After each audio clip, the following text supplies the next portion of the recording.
Hi. Hi. Hi. Good morning. Good morning. Good morning to all. Or whatever time of day it is for you. Yes. We are on session number 79. Wow. In our last session, another exciting one, we had a few different parts to it. We first read excerpts from a letter that Damodar wrote to the Theosophist and to another newspaper that he was answering some questions for. But it was about contemplation, and he gave us some really good tips. If you missed that session, please do yourself a favor and go back and watch that section about Damodar's explanation of what contemplation is and what it is not. Really good information.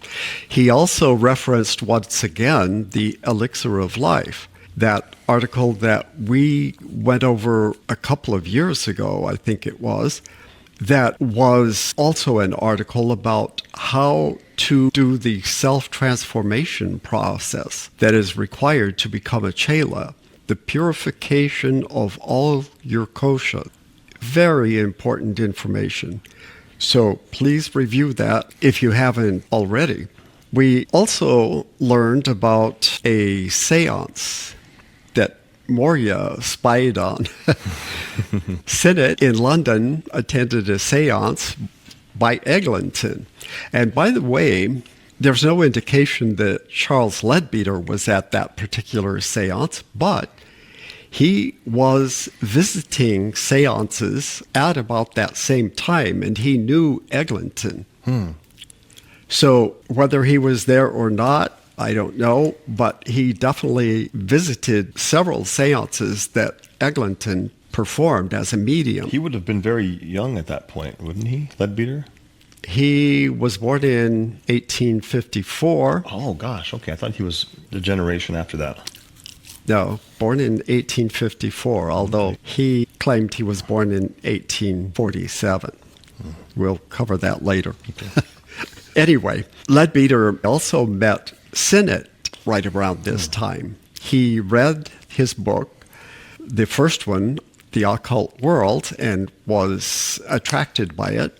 And so he went out of his way to meet Sinnett and sometimes would stay with him because he lived in a town that was far enough out of London that the trains didn't run there late at night. So he would sometimes go into London, attend their meeting at the London Lodge, and Sinnett insisted that they all dress in full evening attire. Oh, gosh. So they all had to have their proper attire to attend the meetings. And quite often it was too late, so Sinnett invited him to stay at their house for the evening and then return the next morning. So very interesting stuff, though, about the seance as well. So that was a really interesting one. There was also an earl, the Earl of Dunraven, who attended the seance. He was quite involved in spiritualism. Sinnett never lost his interest in spiritualism. He, as K.H. pointed out, even in 1884, still wasn't convinced that Theosophy was a great step up from spiritualism. He kind of went back and forth just like several of the other members did. We'll find out more about that as we go along. Let's get started on session number 79 here. In our last session, we finished up letter 118, which was the one from Moria. And now we're starting letter number 119, which is from KH. And this letter was received in London in January 1884. Good friend, I take you at your word. In one of your recent letters to the old lady, you express your readiness to follow my advice in almost anything I may ask you. Well, the time has come to prove your willingness. Ooh, okay. Yeah. And since, in this particular case, I am simply carrying out the wishes of my Chohan, I hope you will not experience too much difficulty in sharing my fate by doing as I do. Fascinating. Mrs. Kingsford has to remain president until further orders. Yeah. She's fascinating. Is that her attire? Yeah. Oh, her whole personality is fascinating. She's president of the London Lodge? Yes. Okay. I'm inclined to side with her after reading her apologetic letter to HPB, in which she offers her excuses. So there had been a lot of discord, but apparently she did write a letter to HPB, excused herself, and said she would make a better effort to get along with the other members. Of course, much of it is afterthought. Still, her very eagerness to retain her post contains hope for the future of the London Lodge, especially if you help me by carrying out the spirit of my instructions. Thus, the London Theosophical Society will no longer be, quote, a tail for her to wag at her own sweet pleasure. And I don't know if HPB said that or who, but somebody said that of Mrs. Kingsford. But she will become part of that tail, and the more she helps to wag it, the better for your society. Oh my God, it's funny. Maybe flaunting, maybe showing off in a certain way, or... Well, he's hoping that she will mesh more with the other members.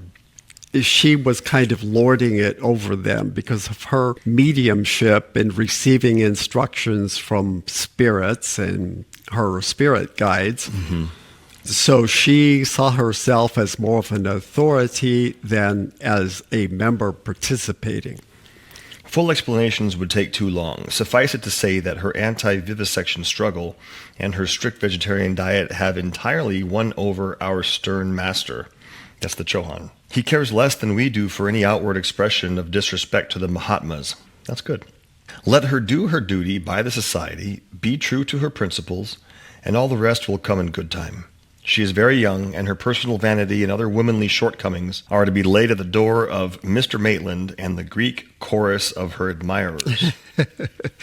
She's about 34 years old at this point, and is attractive. She's a medical doctor. She's very imposing. She's sure of herself. And she has a few admirers. Probably more than a few.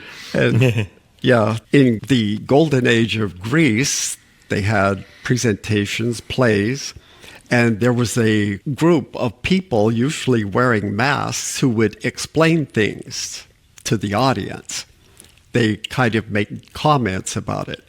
So she has her Greek chorus of admirers. To like bring context to what's going on stage, like backstory and such. Admirers and her entourage, so to speak. The enclosed paper is to be delivered sealed to one of the councilors or vice presidents of your society. Mr. C.C. Massey, I believe, would be the best person for the task, as he is the sincere friend of both parties concerned. The choice is left to your own discretion and judgment, however. All you are asked to insist upon is that it should be read before a general meeting composed of as many theosophists as you can gather, and at the earliest opportunity.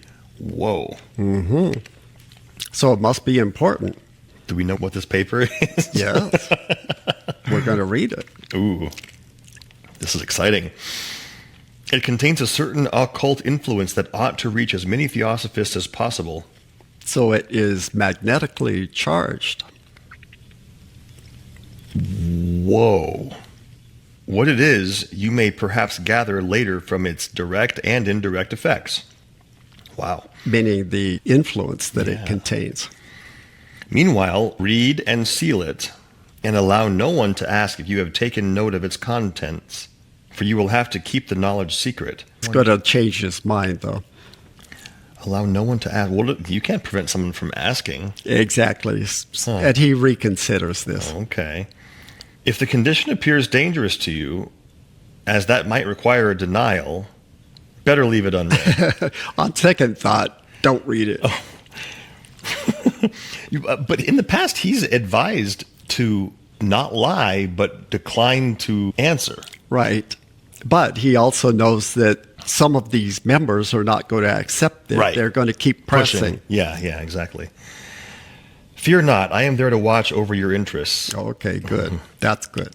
Yeah. At all events, the program is as follows. The memo written by your humble correspondent, that's him, must be read to the Theosophists assembled in solemn meeting and preserved in the Society's records.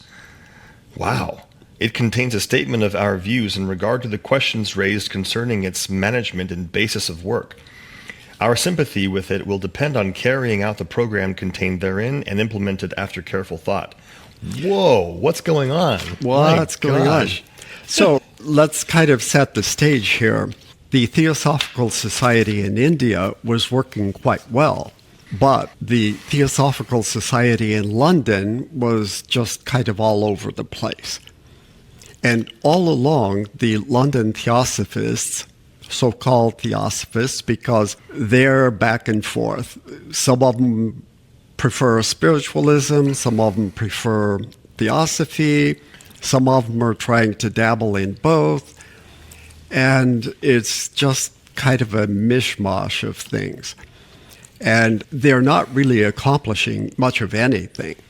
So the Mahatmas are really trying to get Sinnett to make something happen and to bring along the rest of the people, because too many of them are not being supportive at all. In fact, they don't send money to Adyar to help support the parent society. They, whatever money they collect, seem to think it's our money, we'll do whatever we want with it. So they're not really participating in the society as an international organization. They're thinking that they are separate and they're going to handle things the way they want to handle them. Unfortunately, that continued for decades after that, and even today, there's some of that still. Now he's going to change subject completely. Turning to a few of your philosophical questions, I can't answer all of them because I'm traveling. Remember, he was traveling to Ceylon and Burma and Singapore, so he gets on a ship and actually does that? I don't know whether he's on horseback or how he's traveling. But isn't Singapore an island? Well, yes, I guess you're right. It must be extremely important that he go there in his physical body, because that's a physically demanding journey. That's far. Yes. And he's going to tell us that the chances of any real success are slim, but he's doing it anyway. Of his journey? Yes. Oh gosh. Wow. Because I'm traveling, it is difficult to perceive what relations you hope to establish between the different stages of subjectivity in Devachan and the various states of matter. Okay, I need to reframe my thinking to get back into this mode here. And Sinnett just will not let go of his ideas about Devachan for whatever reason. He's obsessed with it. And the Mahatmas are getting really tired of it. So we don't need to put a whole lot of effort. We're going to read what he says and not discuss it, really. If we suppose that the ego passes through all these states of matter in Devachan, then the answer would be that existence in the seventh state of matter is nirvana and not Devachanic conditions. Yeah, so as we said in the past, Devachan is kind of a mini nirvana, but it isn't nirvana. It's the best that we could experience in the lower bodies, not even the physical, but just the individualized. Exactly, the personality. Yes. That's the highest that we could experience as a personality. Nirvana and samadhi are higher than that. We actually might not want to use the word personality because that implies the lower quaternary, which has already dissolved at this point. We're talking about the higher triad. Right, we're actually talking about the soul. But that's still individualized. It is. Yeah. And that's why he says ego with a capital E, which refers to the divine triad, which is still individual, but it's not emotion or even thoughts. It's higher mind, which is abstract. It's your Buddhic nature, but it is individual. That's why it's so vague, and that's why we're not thrilled that he's dwelling on this, because it's not practical for us right now. But it is that part of your being that has to interact with the Mahatmas on their own level. Exactly, and that's why meditation is imperative. If without learning for us to operate at that level, there's no chance we're going to be in contact with the Mahatmas. They're not going to contact us through the astral plane.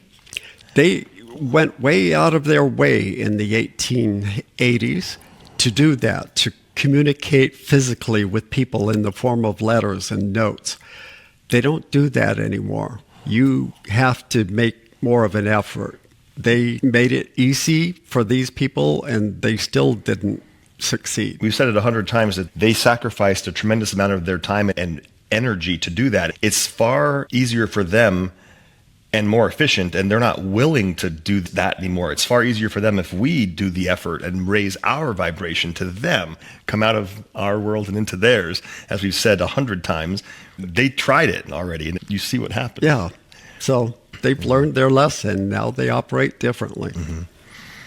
Humanity, although in different stages of development, obviously, still belongs to the three-dimensional condition of matter. He's probably referring to the three spatial dimensions, I would imagine, this physical world. And there is no reason why the ego in Devachan, or the soul, let's say soul, should be varying its dimensions. Sinnett and most people in Europe were still trying to bring their concepts down to their level. There's no reason we can't understand this. It doesn't work that way. Yes, there is a reason. Yeah, reality is not the same. We have a reality in which we function, but there's a different reality. You can't use the same laws of physics and everything. Even physics don't apply there. No. Let alone concepts and constructs. Molecules occupying a place in infinity is an inconceivable proposition. Case in point, right? But they're still molecules, aren't they? The confusion arises out of the Western tendency of putting an objective construction on what is purely subjective. So objective, the lower portions of our being. Subjective, meaning the higher, Atma, Buddhi, and upper manas. Interesting. The book of Q-Te teaches us that space is infinity itself. Wow. It is formless, immutable, and absolute. Like the human mind, which is the inexhaustible generator of ideas, the universal mind, or space, has its ideation, which is projected into objectivity at the appointed time. Oh my gosh. But space itself is not affected thereby. What? Yeah. Whenever you talk of place in infinity, you demote infinity and degrade its absolute unconditioned character. Well, that's what happens in involution, in manifestation. That is what happens. Right. He's not saying it. That's the process. Right. So it has to be distorted in order for us to have any comprehension whatsoever. Or demoted. I like that word, demoted. You have to demote infinity. He actually used the term dethroned. Whoa! That actually makes sense. Divinity or infinity. So far higher, but we try to bring it down to our level. And yes, we can have some vague concept of it, but it's not going to be accurate at all. He is so poetic. Just real quick, you know how it's so hard to describe these higher dimensions? It's hard to describe what it's like to operate in the mental realm or the Buddhic. He kind of says something. Whenever you talk of place, like physical location, in infinity, and I'm going to guess that infinity, it could mean like any of the higher realms, you demote it because you can't talk about a pinpoint in space in three dimensions. That doesn't exist there, which is so hard to even understand. You demote it, you demote infinity and degrade its absolute unconditioned character, and you try to make it conditioned. Like you can't give coordinates in the mental or Buddhic or Atmic realm. There's no coordinates of place. GPS doesn't work there. That's like, how do you even think about that? That's so strange. What does the number of incarnations have to do with the shrewdness, cleverness, or stupidity of an individual? I don't know what his question was, but this is kind of interesting. Wow. A strong craving for physical life may lead an entity through a number of incarnations. Yeah, we've said that before many times. And yet, these may not develop its higher capacities. And we pointed that out, too. People can go through numerous lifetimes and make almost no spiritual progress whatsoever. Anybody who displays this strong craving for physical life, like people who want to preserve themselves forever and figure out a way to never die, and well, when you grab anything, let alone life like that, that's a sign that you're attached, and that's a sign that you're certainly not advanced. The law of affinity, which is like magnetism actually, acts through the inherent karmic impulse of the ego or soul. The law of affinity acts through the inherent karmic impulse of the ego or soul and governs its future existence. Okay, that makes sense. Understanding Darwin's law of heredity for the body, it is not difficult to perceive how the birth-seeking ego or soul may be attracted to a body born in a family which has the same propensities as those of the reincarnating entity. So we find a family that suits our purposes as an individual ego, a soul. And you may or may not have known them in a previous lifetime. Yeah, the law of affinity, like attracts like, and that also can help and detract on our path, though, because we might be avoiding other lessons or other experiences that we need because of this strong attraction. Mm-hmm. And we've said this in various ways. When we have this strong connection with someone, whether it's a positive connection or a negative connection, it's a connection. And it would serve us well to understand a little bit about that and maybe work through that if necessary, if it needs to be worked through. You need not regret that my restriction should include Mr. Massey. And he's apparently referring to the restrictions on who he could reveal all of the information about the Kittle incident to. He had specifically said that he wasn't to share it with everyone, and specifically not Mr. Massey. One point corrected and explained would just lead to other still darker points continuously arising in his suspicious, restless mind. Yeah, he's got some problems. Your friend is a bit of a misanthrope. Which is someone who really doesn't like people. Oh, gosh. His mind is clouded with black doubt, and his psychological state is pitiable. Yeah, he's actually deteriorating mentally. Many people have, even among their accepted Chela. Remember, he said that several of them had become insane. But even the ones who are not necessarily Chelas are also becoming debilitated mentally because of their efforts and because of how they're twisting things in their mind. All the brighter intentions are being stifled, his Buddhic evolution checked. Take care of him if he will not take care of himself. He is the prey of illusions of his own creation and is slipping down towards a deeper level of spiritual misery. So they never stop loving and caring about anybody. That's the one thing that strikes me.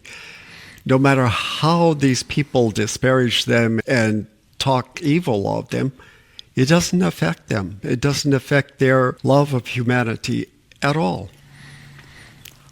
It is possible that he may seek asylum from the world and himself within the pale of a theology which he once would have passionately scorned. Several people did that, including Mirza Murad Ali Beg, went back to their previous religious ideas. W.T. Brown was another one.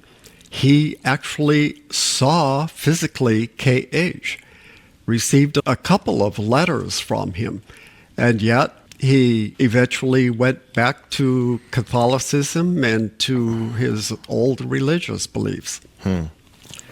Catholicism? Yeah. Ali Beg was a Catholic? No, that was W.T. Brown. Oh, sorry. Okay. Ali Beg was actually Muslim. Oh, and he's the one that went insane, right? Yes, and he adopted Islam. He was not born in it. Strange. Wow. Every permitted effort has been made to try to save him, especially by Alcott, whose brotherly love has prompted him to make the warmest appeals to his heart, as you know. Poor, deluded man. Yeah. So, again, they really pity these people. Are we speaking about Mr. Massey still? Yes, we are. Okay. Yes, we are. He thinks my letters are written by HPB, and he is convinced I got, quote, defrauded Mr. Kittle's ideas out of her head. But let him remain as he is. Yeah, so he's convinced that Mr. Kittle, who was defrauded by being plagiarized, that KH got the ideas out of HPB's head. And that is completely crazy. Mm-hmm. And keep in mind that C.C. Massey was one of the 4 potential chelas that were on probation a year and a half ago, and he was one of the first ones to fail. Our friend Samuel Ward regrets his friend Ellis's distress. Now, this is kind of weird. This comes out of nowhere, but it's a good discussion. It should concern me, and I suppose I must see, when I return, if a pair of the, quote, coveted horns may be picked up by some caravan, where they might be dropped naturally by the animal. So this comes out of left field.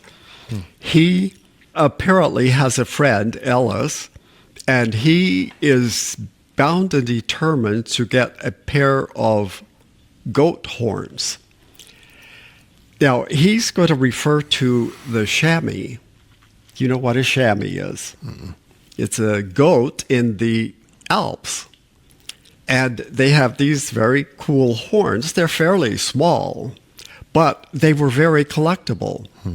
But they don't drop them naturally. They're not like some of the deer that shed them annually. They don't. They continue to grow.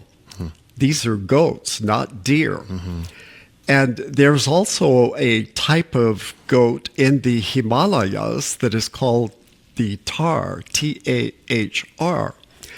So this Mr. Ellis was bound and determined that he needed a pair of horns, and whether or not he wanted chamois horns or horns from the goat that lives in the Himalayas, the Tahr, I'm not certain, but there's some confusion here. KH seems to think that they might be dropped. There is one other possibility, and that is if they die naturally, they would be found in the wild. Maybe that's what he's talking about. I wonder why he wants these horns. They were objects. They were collectible, and people loved them.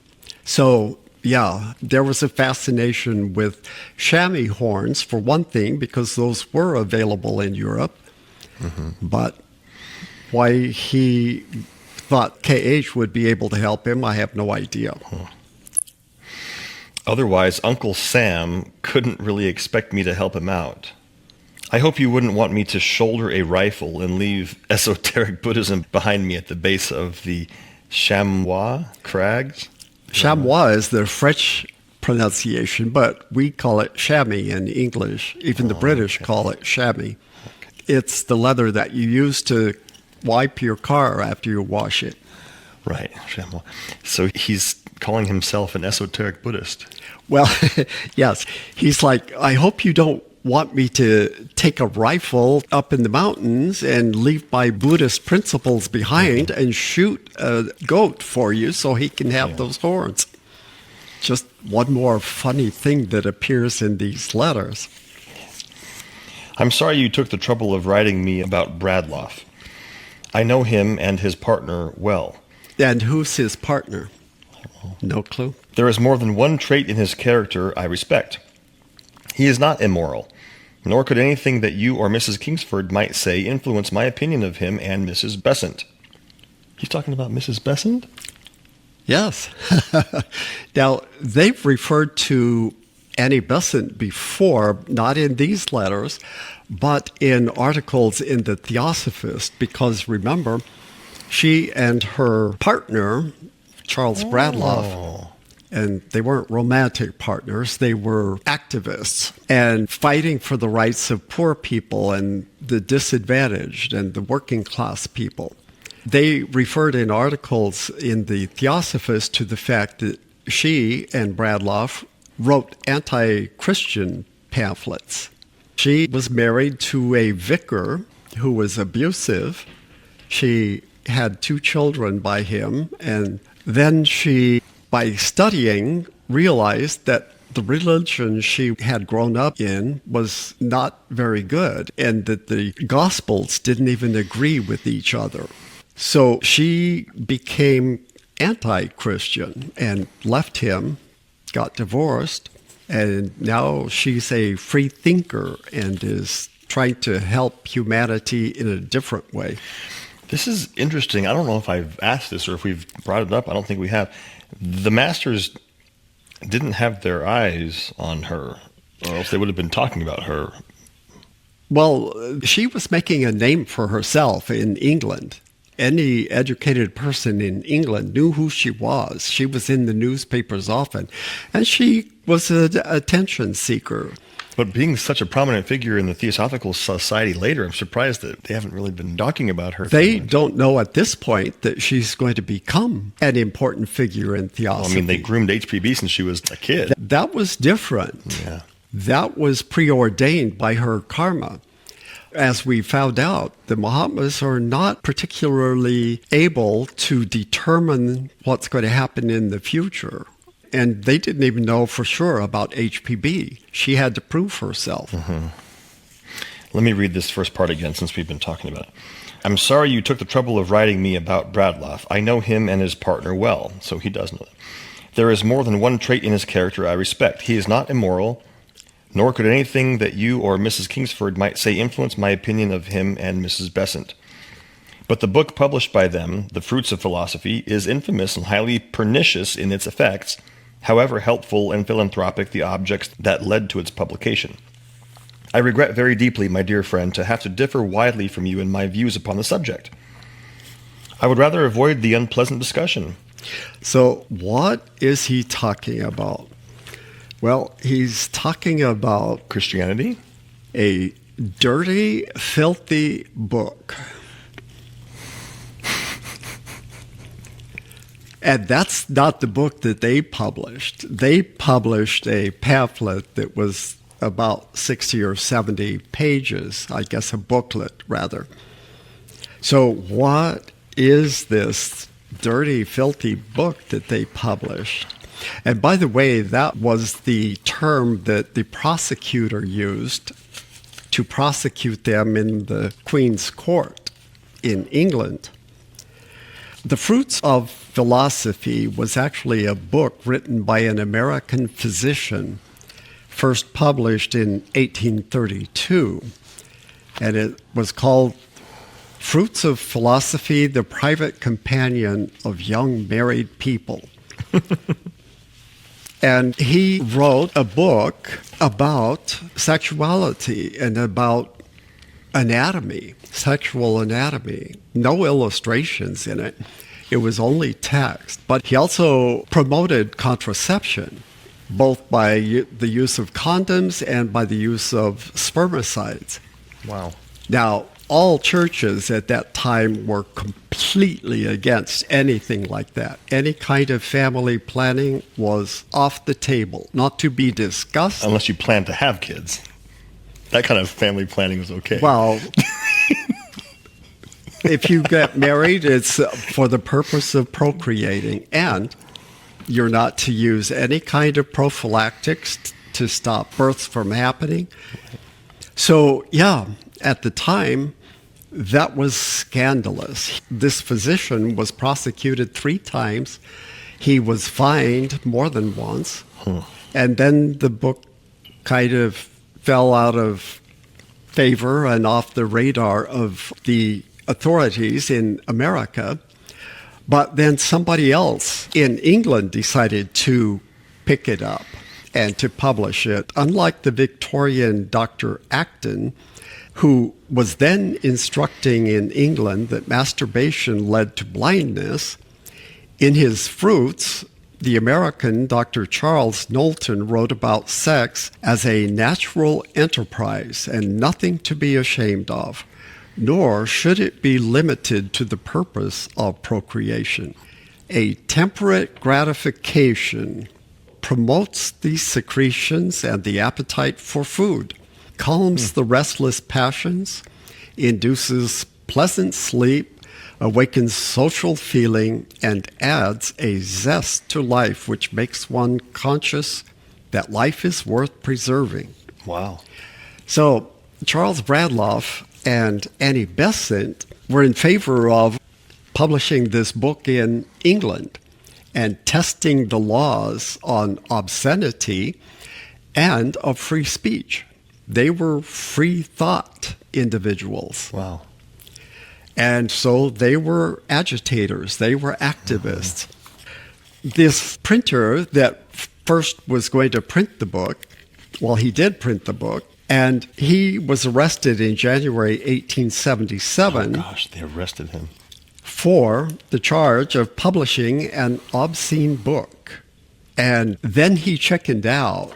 After he got arrested, he said, I don't want to go through a trial. I'm just going to plead guilty and throw myself at the mercy of the court.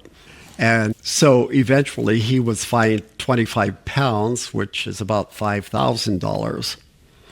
And Annie Besant said, no, this needs to absolutely go to trial. If you're afraid to do it, then Charles Bradlaugh and I will publish the book.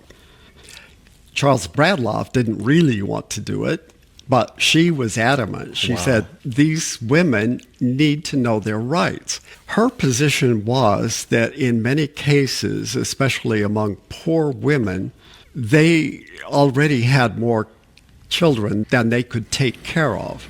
Right. So they might be married to an abusive man who gets drunk, comes home, and insists on having sex with her, unprotected. And she said, this is not right. They should have some rights too, to not have to put up with that. But law around the world in those days was that men owned their wives. They owned their children. And except for really egregious abuse, everything else was ignored.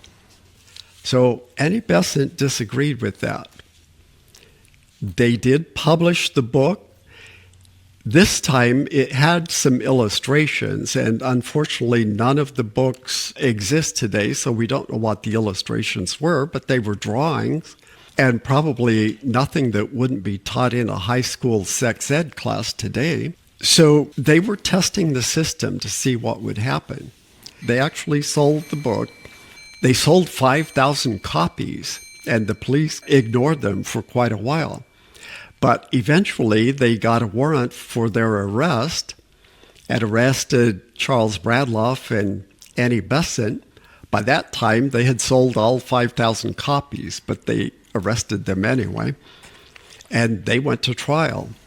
They lost the court case, but then they had the right to appeal. So on appeal, they stated that they weren't selling the book anymore and that it was only a test case and they had no plans of selling it in the future.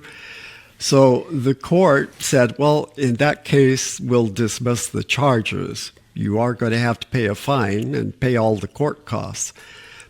But since you're not going to publish it anymore, we won't prosecute you any further. So they avoided jail time. Wow.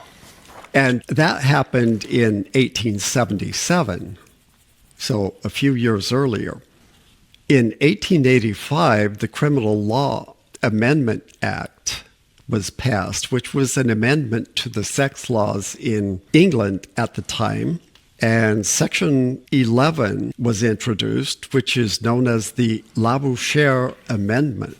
This is going to come up again in the future. This amendment specifically made any male homosexual act called gross indecency illegal in public or in private. And this was on the books until 1967, more than 80 years later. In England, of course. In England. They thought that France and Italy were terribly licentious and evil for not prosecuting sex acts between consenting adults. The reason I mention this is because that is going to come up again at the end of our sessions in following up on some other events that happened. But right now we're talking about KH's response. He found this book to be obscene also. So let's see what else he says about it. Oh, gosh. I'll back up just for a moment so we can get context again. He says, I regret very deeply, my dear friend, I have to differ widely from you in my views upon the subject. I would rather avoid the unpleasant discussion. I have not read the work, nor will I ever, but I have its unclean spirit, its brutal aura before me. And I say again, in my view, the advice offered in the work is abominable. They are the fruits of Sodom and Gomorrah rather than of philosophy, whose very name it degrades. The sooner we leave the subject, the better. So he had no intention of reading the book, but he says, I have its aura before me, and it is horrible. He didn't like the aura of the book even. Annie Besant reluctantly changed her attitudes after she met HPB, and HPB explained to her the reasoning, apparently, but we don't have the explanation, so we can only conjecture. My assumption is that according to the Mahatmas, we are not to interfere in the karma of a person who is trying to incarnate. If we have an individual, an ego, a birth-seeking ego, trying to incarnate with you as the parent, if you prevent that, then that would be a sin. That would be interfering with that person's karma. And I'm making assumptions here because no one has ever explained it. And it would be wonderful if we had that explanation from the Mahatmas, but we don't.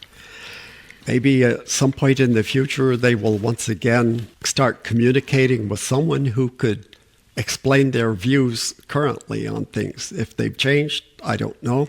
Using the example you gave earlier of a man who goes out and gets drunk and then comes home and forces himself upon his wife, even though she doesn't really want to, and he impregnates her, that might be the new soul's karma to be born into that sexual interaction. Yes, and it may be their karma to be born to an abusive parent. So again, I'm making huge assumptions here. I'm grasping, trying to figure out why he says what he does, and why HPB was so adamant also that Annie Besant was wrong in what she was trying to promote. It's one of those questions that will not be answered anytime soon, I'm afraid. So just so I'm clear, the master's view and HPB's view on contraception is that it should not be used. Yes. Well, it might be as simple as brahmacharya. That might be their motivations for doing that. Yeah, exactly. And obviously their chelas and they themselves have to show self-control. That might be the whole thing. I mean, we know what brahmacharya means in, like, I always say, like, Taimni's view on it, and then maybe a more liberal view on what brahmacharya is. It could be up for interpretation, but it's really not. I mean, it's like ruthless management of our energy, really, right? Yes. I mean, that could be what it is. Gosh. It is all about energy management. Yeah. But it's also about karma. Yeah. So the Mahatmas obviously know when a situation is karmic. And as we've seen, they don't interfere with that. Yeah. On the other hand, we as mere mortals have no way of knowing what is karmic and what is not, except by intuitive process. The same situations we encounter today in our country, but of course in third world countries, and as you mentioned earlier, in poorer populations, they typically have more kids than they can handle financially, physically. I'm surprised that even in those situations, they wouldn't support contraception, because I don't think most of those populations aren't going to have the wherewithal or even the desire to practice any kind of brahmacharya at all. So why not give them contraception? But I guess they're saying they need to learn themselves. Gosh. Interesting. Yes. So we're opening more questions than we can possibly answer, and yet this is exactly what we need. H, if you're out there, drop us a note, please. Can you drop me a note real quick? No, you have to rise up to their level. Yeah, that may take 3 lifetimes. Come on, I know you can do that, though. You can not just Eventually, we will get there, and we'll get more answers. But we apparently haven't deserved them yet. We have to struggle on our own for yet a while. Oh, my goodness. All right, well, there's one more line in this letter here. After he says, the sooner we leave this subject, the better. And now I have to go. The journey before me is long and tedious, and the mission nearly hopeless. Yet some good will be done. Yours ever sincerely, K.H. Do we know what his mission is? No, he never explained what he was doing. Wow. But again, he travels a lot. He's a teacher. And so he's traveling in many places. He traveled even to Europe when he was young. But he is a little more affectionate here. He said, yours ever sincerely. For the last several letters, he's been more terse and just signed K.H. I wonder when he's doing his travels and his teaching, I wonder if he's doing that as the Master K.H. Yes, absolutely. But why is he so removed and so distant with everyone in the TS? Like, why doesn't he travel and teach to them if he's going to travel and teach elsewhere? Because look at the trouble that they've got with the people in London. So it's just the concept of the Western world. He's not willing to go and do it there. He's doing it in Asia. Well, then, okay. Well, I wonder if there are traditions and teachings in Asia that are from the Master KH that we're not aware of. Where are those teachings if he's traveling and teaching? Well, they're probably in monasteries, and they try to share them with the outer world, but how receptive are they? The world is more materialistic than ever, more so than it was in 1884. Wouldn't that be interesting? I wonder if anyone's explored Buddhist monasteries in Singapore and all these places where he would have gone. Well, 140 years later, how much do you think would have survived? There is so much that happens in 140 years that trying to find those teachings, he's making the effort, I'm sure, to teach the same thing here. Let's figure out what we do have and not go searching for something he might have taught in Sri Lanka 140 years ago. This might be the same reason why Patanjali never had a religion that grew up around him or a cult following or something, because the mindset of the people that they were teaching didn't have the same type of Western mind to, let's create this organization or a religion around this person, maybe. I'm just guessing. Let's continue now with letter number 120.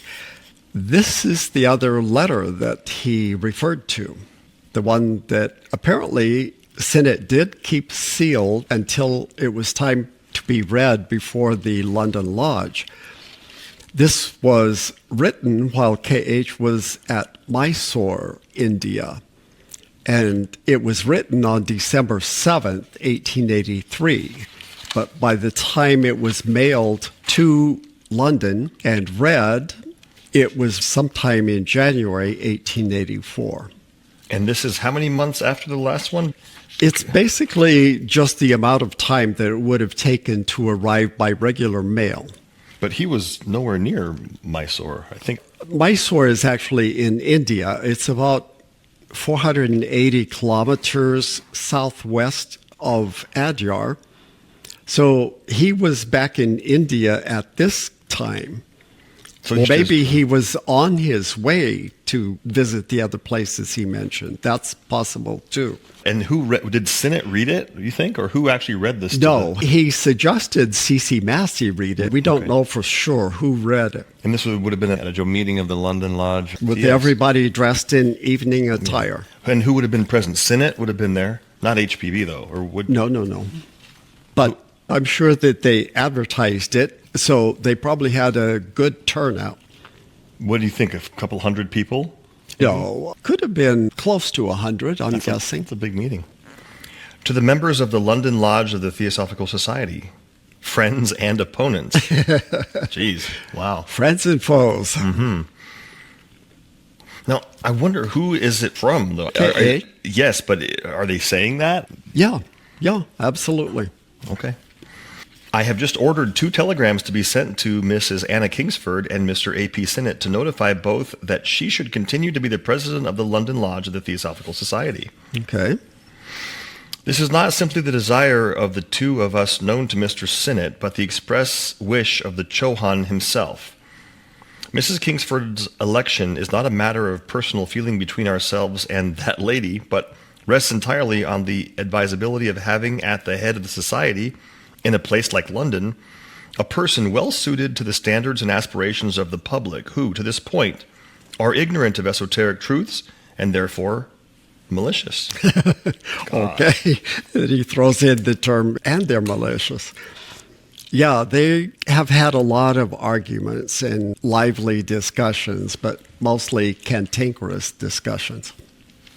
Nor is it a matter of the slightest consequence whether the gifted president of the London Lodge entertains feelings of reverence or disrespect toward the humble and unknown individuals at the head of the Tibetan good law, or the writer of the present, or any of his brothers, but rather a question of whether the lady is fit for the purpose we all have at heart, namely the dissemination of truth through esoteric doctrines, conveyed by whatever channel, and the elimination of crass materialism, prejudice, and skepticism.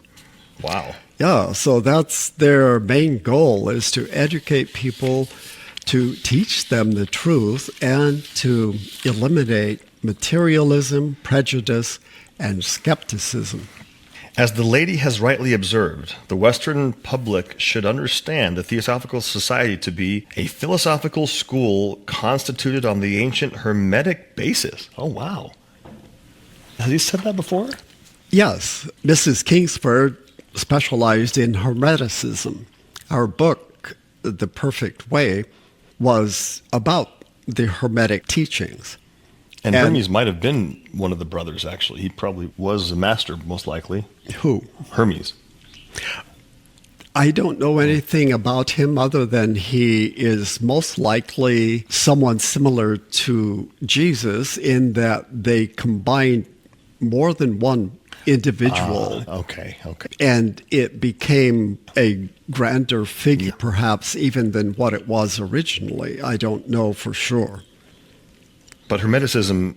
It's a philosophy, and he's going to point out it's just as valid as the Tibetan Buddhist philosophy. It's a version of the ancient wisdom. Right. And the same with esoteric Christianity. The problem is these others aren't nearly as well defined as esoteric Buddhism is. The Theosophical Society to be a philosophical school constituted on the ancient Hermetic basis. But I've never heard him say it's based on Hermeticism. That public, having never heard of the Tibetan philosophy and entertaining very perverted notions of the esoteric Buddhist system. So remember, a few months earlier, Sinnett published his book, Esoteric Buddhism. Well, lots of people read it, and they are arguing about it. Nobody understands it. So at this point, the Mahatmas are saying, you know what? Maybe they will understand Hermetic philosophy better. That meshes better with their Christian ideas, their European ideas. They don't trust our Buddhist philosophy. So let's try that instead. Therefore, at this point, we agree with the remarks embodied in the letter written by Mrs. Kingsford to Madame Blavatsky, which the latter was asked to submit to K.H., and we would remind our members of the London Lodge that in this reference, the Hermetic philosophy is universal and non-sectarian, while the Tibetan school will always be regarded by those who know little about it as tinged with sectarianism. I think that's still the case today. Yeah, of course. It is a religious philosophy, but so is esoteric Christianity. Right. But Hermetic philosophy doesn't say Christianity. It was before Christ, wasn't it? Wasn't Hermes way before Christ? I don't remember. I would have to look to see. I thought it was like date ancient for Greek.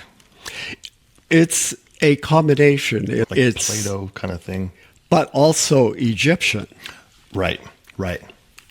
Yeah, it's a mixture. The Hermetic, knowing neither caste, nor color, nor creed, no lover of esoteric wisdom could have any objection to the name, which otherwise he might feel if the society to which he belongs were to be labeled with a specific denomination pertaining to a distinct religion. Hermetic philosophy suits every creed and philosophy and clashes with none. Well, it sounds like Theosophy. Exactly. It is the boundless ocean of truth, the central point from which flows and in which meet every river and stream, whether its source be in the east, west, north, or south. I've never heard him talk about Hermeticism like this before. Well, they obviously feel that their esoteric Buddhism is far better documented and is more concrete, but the Europeans aren't accepting it.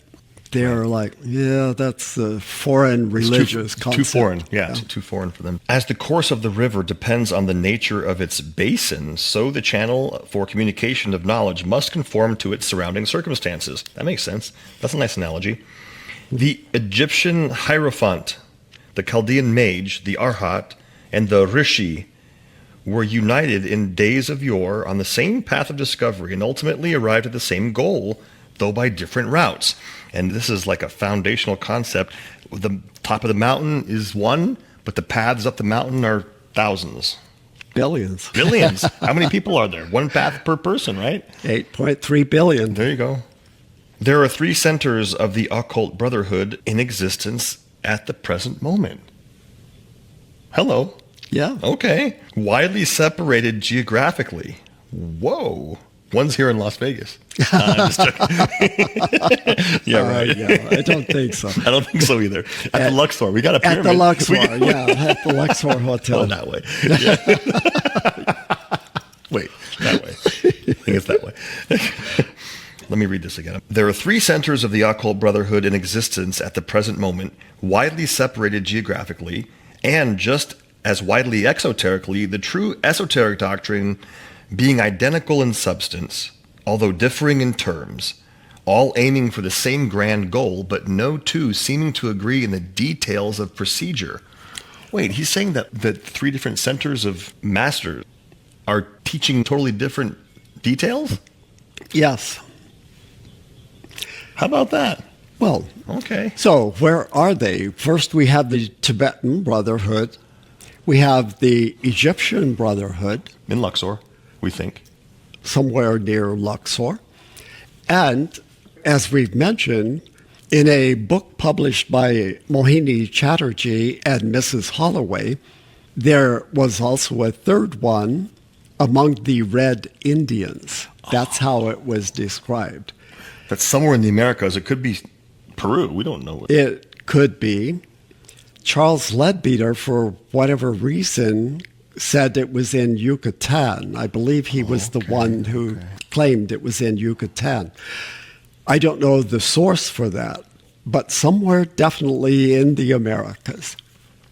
And obviously they would have different religious ideas, right? But their teachings were exactly the same. But no two seeming to agree in the details of procedure because it's a completely different context. Right. And they all work with each other. They are at the same level, and they just use different methods and different ways of describing things. But the teachings are exactly the same. I wonder if the other centers had any experiments like the TS. The TS was a worldwide experiment. Well, not necessarily worldwide at the time. In one of the letters, KH said, we have other groups in other parts of the world. Yeah. He didn't mention where or what or anything about them. The TS is not their only endeavor. Right, of course not. Remember Ski? I wonder if he's part of this other one. Maybe, yeah, the Red Indian. Who knows? Maybe. Maybe. Do you think KH's Chohan, his chief, well, there are many Chohans, but our Chohan would be overseeing the other lodges, the other centers? Not necessarily. I don't know for sure, but at some point there is one that is in charge of all of them. Whether or not it's the same Maha Chohan that we're aware of, I don't know. Interesting. It is an everyday occurrence to find students belonging to different schools of occult thought, sitting side by side at the feet of the same guru.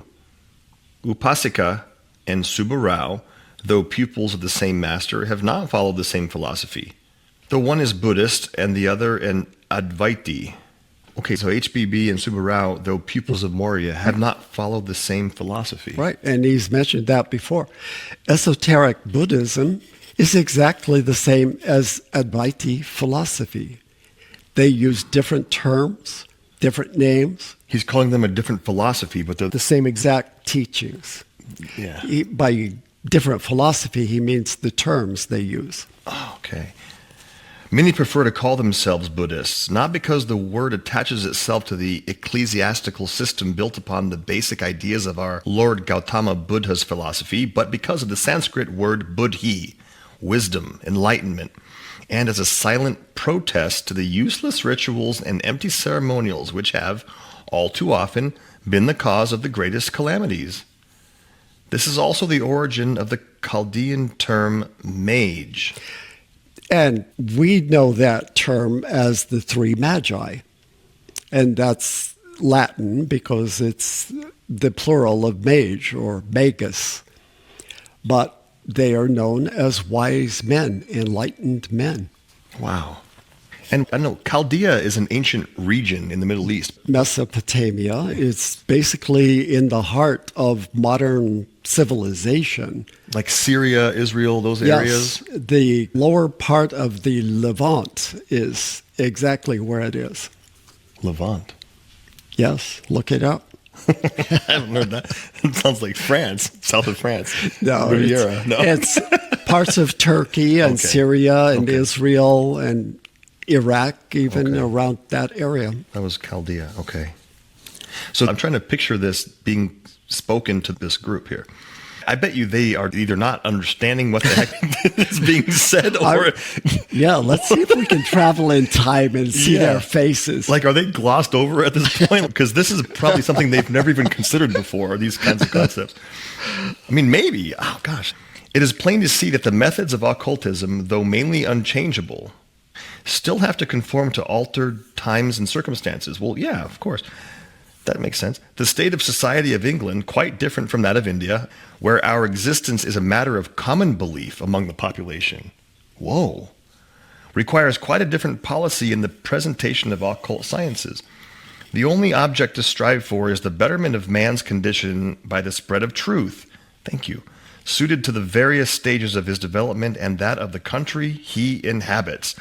Okay, nice. That's good. Truth has no brand.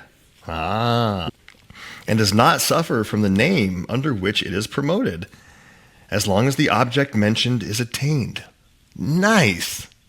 Yeah, it doesn't matter how you explain it as long as the concept gets transmitted. Yeah. Obviously, right? The Constitution of the London Lodge provides a basis of hope for the right method being put into operation before long. So they're really desperately hoping that the Londoners are going to step up and do something about implementing these teachings in their lives. A magnet would cease to be a magnet if its poles ceased to be antagonistic. Heat on one side should be met by frost on the other, and the resulting temperature will be healthy to all people. Mrs. Kingsford and Mr. Sinnett are both useful, both needed, and are appreciated by our revered Chohan and Master, for the very reason that they are the two poles expected to keep the whole body in magnetic harmony, as the judicious dispensing of both viewpoints will make an excellent middle ground, unattainable by any other means, one correcting and equalizing the other. Yes. Wow, this is very, very interesting. If you have an organization where everybody is in complete agreement and where there's no dissension, no disagreement about anything, it's not only boring, but it is dead. You have to have opposition in all things. Or else there's no growth, there's no progress. If you have only one political party in a country, that's called autocracy, and it's stifling. There's no personal growth at all. You do what you're told, and that's it. Otherwise, off with their heads.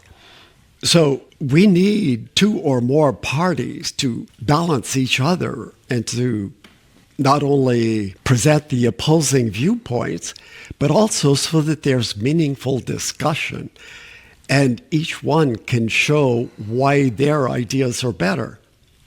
Yeah. Yeah, they have to try. They have to actually try. It's like a fair market versus a monopoly. Right.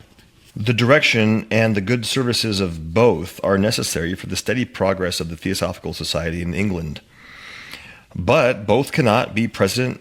Mrs. Kingsford's views being in essence identical with Mr. Sinnett's in matters of occult philosophy, minus the details, and by reason of their association with the names and symbols familiar to Christians, they mesh better than those of Mr. Sinnett with the inclinations of English national intelligence and conservative nature. Yeah, so he's of the opinion that her viewpoints are more acceptable to most English people. Mrs. Kingsford is thus better adapted to lead the movement successfully in England. So is he trying to convince the membership? But she already is the president. She is, but there's a new election coming in January, I believe it is. Okay. And so there's some dissension as to who they should have as president at that point. But doesn't KH want an election? Yes.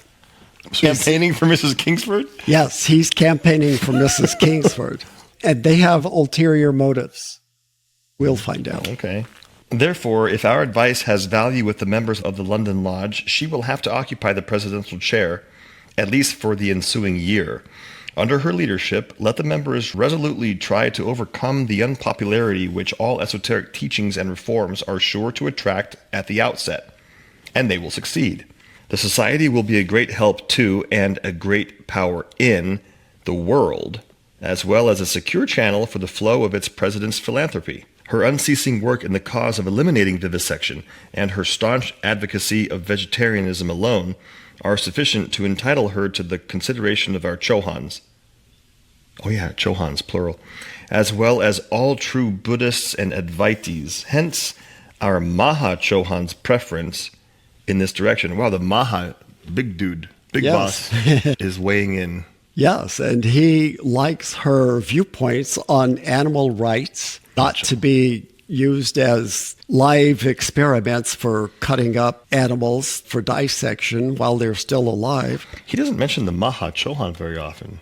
Yeah. Would that be like Maitreya? Like the No. world?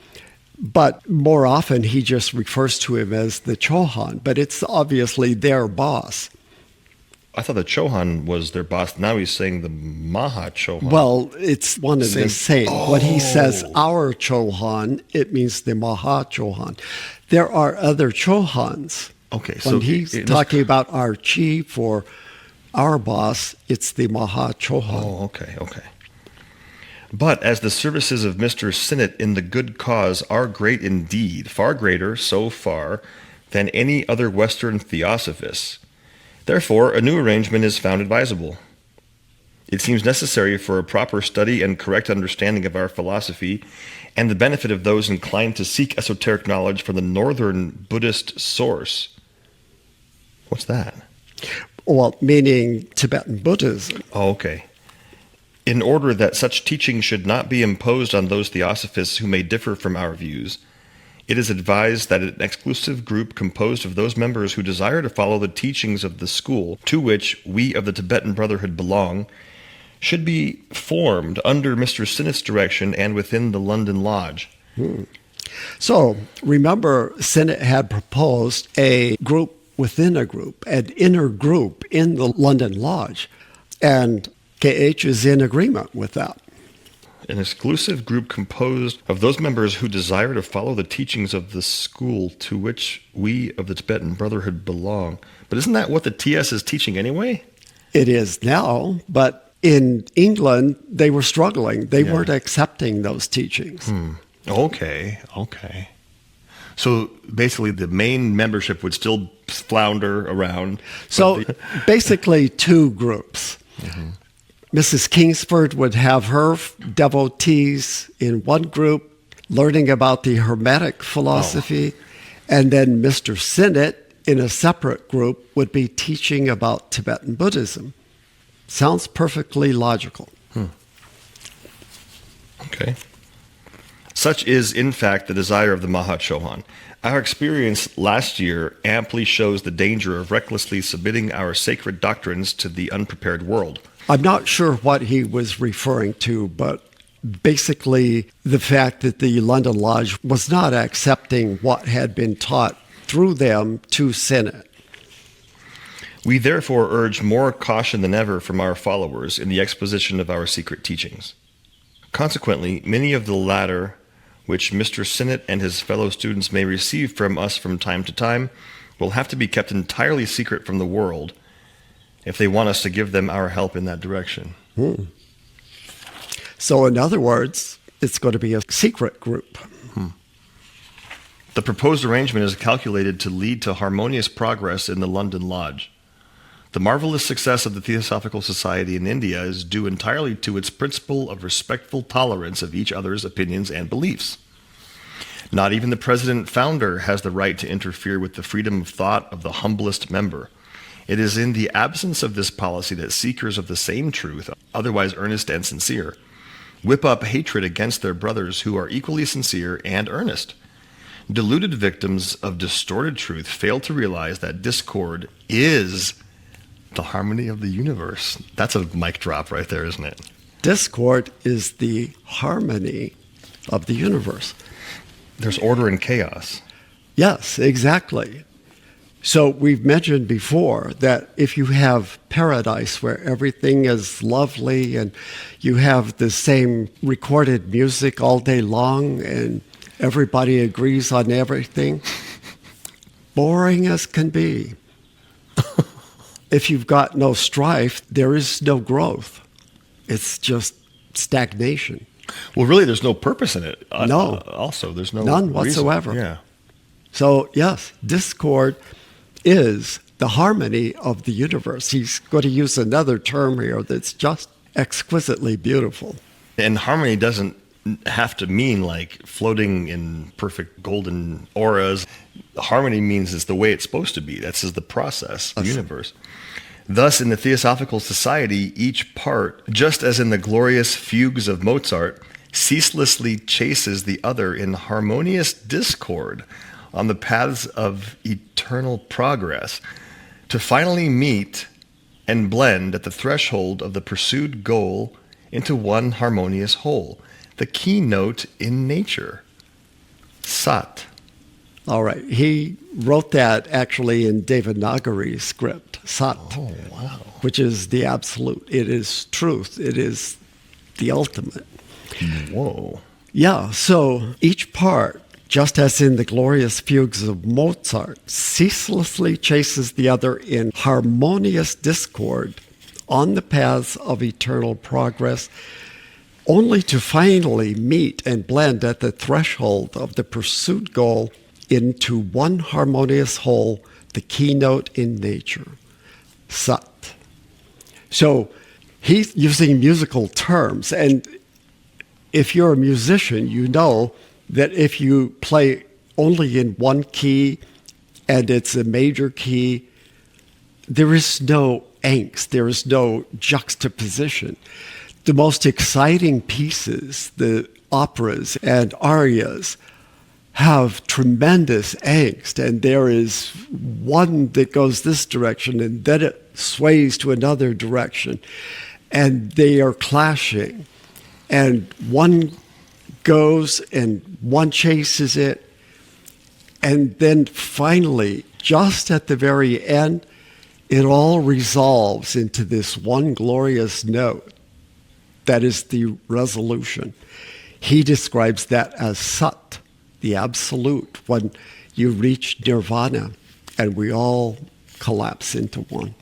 While we thank the majority of the London Lodge for their loyalty to us, in quotes, he says the majority. Loyalty in quotes, so he's being a little facetious. He says the majority of the lodge. He doesn't thank the whole lodge. No. That's funny. While we thank the majority of the London Lodge for their, quote, loyalty to us, their invisible teachers, we must also remind them that their president, Mrs. Kingsford, is loyal and true also to that which she believes to be the truth. And as she is thus loyal and true to her convictions, however small the minority that may side with her at present, The majority, led by Mr. Sinnett, our representative in London, cannot in justice charge her with guilt, since she has emphatically disclaimed any intention of breaking the spirit of Article 6 of the rules of the parent Theosophical Society. And Article 6 had everything to do with brotherhood and working together as a team. Every Western Theosophist should remember, especially those who want to follow us, that in our brotherhood, all personalities converge into one idea: abstract right and absolute practical justice for all. Abstract right and absolute practical justice for all. And now he's going to mention something interesting. And though we may not say with the Christians, return good for evil, we repeat with Confucius, quote, return good, for evil, justice. Whoa. Whoa. All right. So in the Bible, Jesus teaches if somebody slaps you, turn the other cheek. Let him slap that one too. If some man steals your jacket, give him your shirt also, your tunic. Here, take my tunic too. And if a Roman soldier forces you to carry his equipment for a mile, which was the law, they could require a Jewish person to carry their equipment, but only for 1 mile. If they make you do that, carry it 2 miles. He's saying they don't agree with that. They prefer what Confucius said: return good, for evil, return justice. That's not the karmic law. What is the karmic law? Well, nature provides the justice. Okay, well, that's what I think he is saying, is that if you reward bad behavior the same way that you would reward good behavior, think about your children. When they act up, when they get in trouble with the law, the police, do you go out and try to save them, and do you try to fix things for them? No. Or do you let nature take its course? So what would Jesus say to that? If someone slaps you, remove yourself. I mean... Well, his point, I think, was not retribution personally. Right. But justice, as you point out, is meted not by individuals, right, but by karma. So that doesn't mean that you can't love everybody and yet interact differently with them. You don't have to treat a bully the same way that you treat your best friend who is kind and compassionate. You don't seek retribution. You don't seek to harm them. Yeah. And you do seek redress. You go to the authorities and say, hey, this person is bullying me and depriving me of my rights. Mm-hmm. That is justice. Mm-hmm. That makes a lot more sense to me. Yeah. We can discuss this more, but it's an interesting thing to keep in mind. Thus, the Theosophists of Mrs. Kingsford's way of thinking, even if they were to oppose some of us personally to the bitter end, are entitled to as much respect and consideration from us and their fellow members of opposite views, so long as they are sincere, as those who are ready with Mr. Sinnett to follow our special teaching. A dutiful regard for these rules in life will always promote the best interests of all concerned. It is necessary for the parallel progress of the groups under Mrs. Kingsford and Mr. Sinnett that neither should interfere with the beliefs and rights of the other. And it is expected that both of them will be activated by an earnest desire to respect the philosophical independence of each other, while preserving their unity as a whole, the objects of the parent Theosophical Society in their integrity, and those of the London Lodge with some slight modification. He's going to mention what this modification is that he suggests. We wish the London Society to preserve its harmony and division like the Indian branches, where the representatives of all the different schools of Hinduism seek to study esoteric sciences and the wisdom of old, without necessarily giving up their respective beliefs. Let us join hands in brotherhood for the furtherance of the common objects of the society. To carry out this program, it is desirable that the London Lodge should be administered by at least 14 councilors, one half openly inclining towards the Christian esotericism, as represented by Mrs. Kingsford, and the other half following Buddhist esotericism as represented by Mr. Sinnett.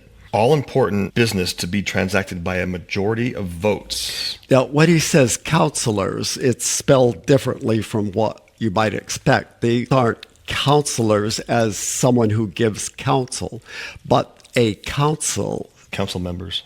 Council members, representative. Like a senate or a City council. Yeah. A governing body. We are well aware of the difficulties of such an arrangement, yet it seems absolutely necessary in order to reestablish the lost harmony. So, yeah, it has not been harmonious, and it's becoming a big problem. The constitution of the London Lodge has to be amended and thus bring about more strength in friendly division than in forced unity. That's interesting. So that's the amendment that needs to be made. Mm-hmm. Therefore, unless Mrs. Kingsford and Mr. Sinnett agree to disagree in details, but work together for the chief objects as laid down in the rules of the parent society, we can have no hand in the future development and progress of the London Lodge, KH. All right, this is kind of an ultimatum. If you're not able to get along, we're out of here. Dang. So he wrote this at Mysore on December 7th. It was read at some point in January of 1884. So really good information yet again on multiple fronts. This is a long session, so we won't belabor it. But thank you for following along and for staying with us. We appreciate your continued support every time. And we will see you in session number 80. Thank you.